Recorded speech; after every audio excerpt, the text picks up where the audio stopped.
책 읽어주는 미즈놀. 주말에는 책을 읽어야 됩니다. 자, 백그라운드는 지난 로보택시 이벤트를 중심으로 진행합니다. 일본 도요다의 선택. 2023년 10월 일본 모터쇼에서 도요다는 전기차 중심으로 나아가지 않은 자사의 전략이 올바른 결정이었다고 확신을 표했다. 과연 이러한 발언은 최근 몇 년간 지속된 전기차 시장의 불확실성 속에서 나온 것이다. 도요다는 22년, 23년 연속적으로 글로벌 자동차 판매량 1위를 유지하며 그들의 전략이 성공적이었음을 입증한 듯 보였다. 그러나 순수 전기차 부문은 매우 저조한 성적을 보이면서 후발주자에 속해 있다. 도요다는 하이브리드 차량 분야에서 오랫동안 축적된 기술력과 안정적인 공급망 구축을 바탕으로 수소전지 자동차에 대한 투자를 강화해왔다. 반면 순수 전기차 생산 준비와 관련해서는 다른 주요 자동차 기업 대비 크게 뒤처져 있다. 실제로 도요다는 순수 전기차 시대로의 변환 과정에서 필수 요소인 공급망 구축에 가장 큰 어려움을 겪고 있고 전기차 전환 추세를 막으려는 로비 활동도 다각적으로 지속해왔던 것으로 알려져 있다. 로비도 했답니다. 아무튼 이 일본 놈. 도요다는 탄소 중립 달성 경로가 반드시 순수 전기차만을 의미하지 않는다고 주장한다. 하이브리드 차와 수소 전기차 같은 다른 친환경 차량 기술들 역시 지속 가능한 미래를 위한 해결책일 수 있다고 강조한다. 이를 도요다는 다중경로 접근법이라 부른다. 다중경로 접근법. 말은 참 좋네. 하지만 앞서 살펴봤듯이 이미 전기차 시대는 시작되었고 그 성장세도 계속되고 있다. 기존 내연기관 자동차 기업들조차도 각국 정부 정책에 발맞추어 전기차 시대를 위한 준비를 계속하고 있다. 글로벌 자동차 산업에서 테슬라와 BYD를 제외한 주요 브랜드를 이 현재 판매 실적과 수익 면에서 테슬라와 BYD를 따라잡지 못하고 있음에도 불구하고 BMW, 벤츠, 폭스바겐, 볼보, 현대, 기아차 등은 전기차 생산 설비 확충 및 전기차 차종 다양화에 지속적으로 투자하며 경쟁력 강화에 나서고 있다. 이런 움직임은 24년과 25년부터 성과를 볼 것으로 예상이 된다. 물론 전기차 시장으로의 전환이 가속화되는 가운데 하이브리드와 플러그인 하이브리드는 내연기관 차량에서 순수 전기차로 넘어가는 과정에서 중간 단계 역할을 하고 있다. 아다시피 일시적으로 수요도 증가하고 있다. 그러나 도요다가 바라던 전체 차량 판매 중 순수 전기차 비율이 30%에 그치고 나머지 70%를 하이브리드와 순수 전기차가 차지하는 상황은 아니다. 미국 내 규제 강화가 본격화되는 27년까지 하이브리드는 여전히 인기를 유지할 것으로 보이고 유럽 일부 지역에서도 충전 인프라 부족 문제로 플러그인 하이브리드 모델의 수요가 당분간 지속될 것으로 예상되지만 문제는 그 이후다. 도요다가 강점을 가진 하이브리드 분야는 미국 캘리포니아주에서 2030년까지부터 판매 금지 조치가 결정되면서 타격을 입게 되었다. 특히 최근 들어 전기차 가격 인하 경쟁이 치열해지면서 소비자 부담이 줄어들고 있으며 각국 정부의 배터리 기술 개발 지원 및 충전 인프라 구축 지원, 테슬라의 충전소 개방 정책 등 완성된 업체들 사이의 충전 네트워크 공유 합의 등으로 충전 관련 우려도 점차 해소되고 있다.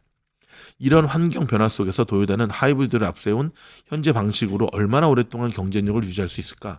이미 자동차 시장 변화에 크게 뒤처진 도요다는 생존하기 위해서라도 서둘러 전기차 부품 공급망 및 생산 프로세스에 대한 대대적인 투자를 진행해야 할 필요가 있다. 현재 상태로는 마치 전기차 시대의 도래를 막으려 하듯 기도하는 모습만 보여 안타깝다. 다소 적극적으로 극단적으로 표현하면 도요다의 다중경로 접근법은 세계 1위 자동차 기업 도요다가 자멸하는 길인지도 모른다. 자, 여기까지가 이제 도요다의 선택에 대한 부분이었는데요. 제가 여기 부분에 대해서 좀 여러분들께 설명을 드리도록 하겠습니다. 제가 미국에 처음 20년 전에 와서 탔던 차가 저를 픽업 오셨던 분이 가지고 왔던 차가 도요다 시에나였거든요.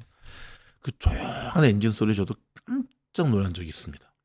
그리고 실제 미국에 오기 전까지는 도요다의 캠리, 코롤라라는 차를 알지도 못했는데 한국에서는 도요다보다는 혼다 인지도가 좀 더 있었던 것 같아요. 그 당시에는. 미국에 와서 10년 된 도요다 캠리를 타고 일주일 만에 차가 멈추는 일이 벌어졌는데 자, 도요다는 전기차에 무리수를 두지 않잖아요. 근데 이거는 도요다뿐만 아니라 일본 기업의 특징입니다. 여러분 일본 기업들을 보면 절대 무리하지 않습니다. 좋게 말하면 무리하지 않는 거고 냉정히 말하면 성장성을 포기한 거죠. 성장을 포기한 거죠. 우리 어릴 때 여러분 워커맨 기억나십니까? 워커맨, 뭐 소니, 파나소닉, 뭐 그냥 세뇨, 그쵸? 그 세대들이 정말 쏟아부었던 그 전기 전자 쪽을 그 후손들은 절대 무리하지 않죠. 그냥 안전. 여러분 그렇게 되면 어떤 일이 벌어지냐면 제가 일전 영상에도 말씀드렸는데 소니가 TV로는 대빵이었거든요. 20년 전에. 그래서 좀 성공한 사람들이 집에 소니 TV 들어놓는 게 목표였는데 더 이상 미국의 베스트바이나 커스코 가면은 소니 TV를 볼 수가 없습니다. 그 자리를 LG와 삼성이 대신하고 있습니다. 저는 자동차도 똑같은 길을 걸을 거라고 생각합니다. LA 오토쇼를 제가 한번 가본 적이 있는데 혼다와 도요타 쪽 코너를 가보니까 마지못해서 그냥 참가한 의미가 느낌을 지울 수가 없었습니다. 그냥 무슨 뭐 노란 차, 파란 차 색깔만 요란하지 혁신이라고는 도저히 찾아볼 수 없는 이 도요타와 혼다, 뭐 닛산도 마찬가지고 모습들을 보면서 아 얘네들은 미래를 전혀 준비하지 않고 있구나. 그냥 공무원 마인드죠. 그냥 공무원 마인드. 언제까지 버틸 수 있을까요? 전 소니 TV와 같은 꼴이 날 거라고 저는 확신을 하거든요.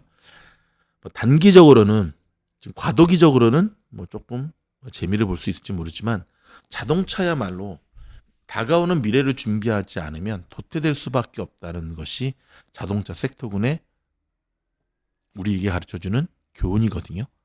자, 과연 10년 뒤에 도요타 어디쯤에 와 있을지. 근데 벌써 제가 처음 미국에 왔을 때 미국 주식을 보니까 자동차 기업들 가운데 시가총액 1위가 도요타였어요.